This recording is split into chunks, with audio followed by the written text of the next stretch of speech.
So I'm on page 139. I'm reading this book, Meditation and Mindfulness.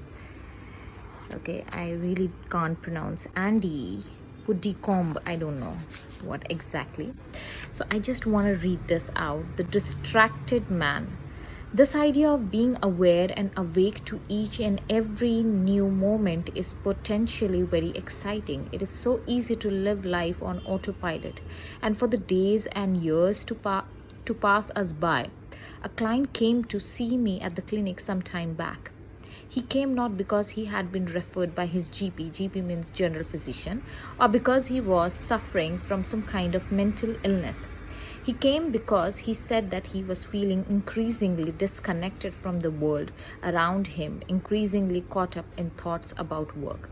And he didn't know what to do about it. Not only was this affecting the way he felt within himself, but it was also starting to affect his relationship. He said his wife was fed up with him, never listening to what she was saying, which he confirmed as being true. In fact, one of them had recently called. So sorry, I got disturbed. Okay, and that his children were always complaining that he was never there. In fact, one of them had recently told him that even when he was there, it was as though he was of somewhere else in his head. ये हमेशा होता है जब भी आप disconnected feel करते हो या आप लोनली फील करते हो या आप बहुत ओवर थिंक करते हो तो क्या होता है आपके आसपास के रिश्ते भी ख़राब होने लगते हैं. आप जो प्यार आप देना चाहते हो, जो इम्पोर्टेंस आप अपने फैमिली को देना चाहते हो, वो आप नहीं दे पाते हो.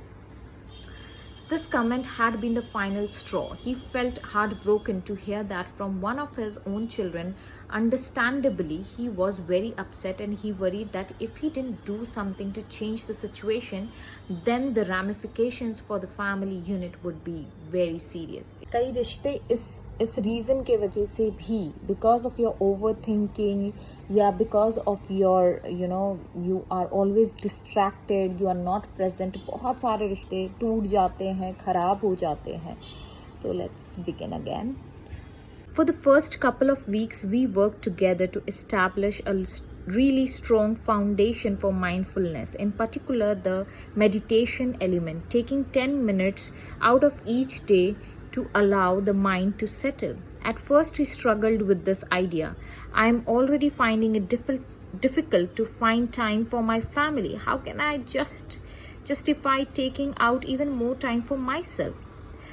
हमेशा ये एक क्वेरी हमेशा रहती है जब भी आपको ये कहा जाता है कि you should take out time at least 10 minutes for yourself और 15 मिनट्स फॉर योर सेल्फ, क्योंकि हमें ये लगता है कि यार मेरे पास तो ऑलरेडी टाइम नहीं है, ऑलरेडी मेरे रिश्ते ख़राब हो रहे हैं, मेरी चीज़ें ख़राब हो रही है, मेरी ओवर थिंकिंग बढ़ रही है, मैं लोगों को वक्त नहीं दे पा रहा हूँ, तो मैं अपने आप को कैसे वक्त दूँ.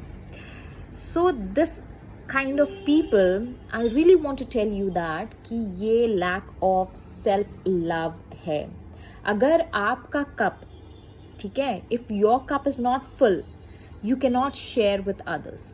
अगर आप अपने आप से प्यार नहीं कर सकते हो तो you cannot share love with others. So आगे बढ़ते हैं. Isn't that just selfish? This is common viewpoint, but if you think about it, that's not really the way it is. So I explained, what you are doing here is training your mind so that you can actually be there for others. How can you be happy and feel connected with others if you are always caught up in your own thoughts? So far, from taking something away from your family, you are actually giving them something. You're giving them a better husband, a better father, someone who is truly there for them. It took no more than a week or so for him to experience that connection in a very direct and tangible way.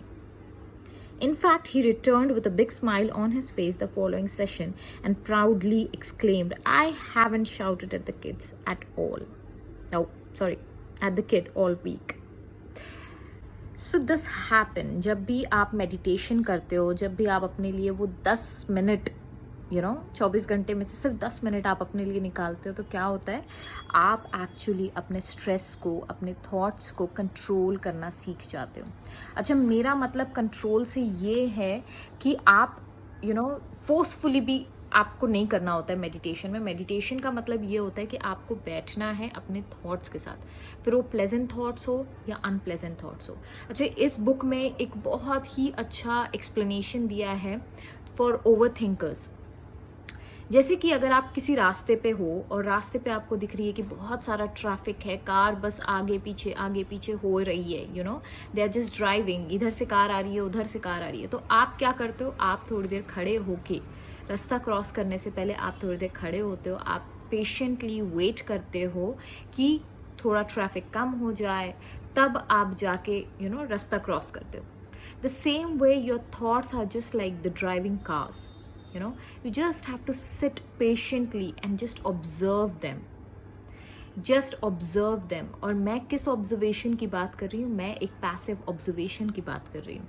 मतलब ये कि आपको सिर्फ उसको observe करना है, आपको उसको जज नहीं करना है कि वो अच्छे थॉट्स है या बुरे थॉट्स है. ठीक है, आपको जज नहीं करना है, क्योंकि जब आप जज करते हो कोई भी चीज़ को तो आप उसके साथ इन्वॉल्व होने लगते हो इमोशनली. तो आपको अपना इमोशन इन्वेस्ट नहीं करना है किसी भी थॉट के साथ. आपको सिर्फ एज अ थर्ड पार्टी बैठ के आपको सिर्फ ऑब्जर्व करना है.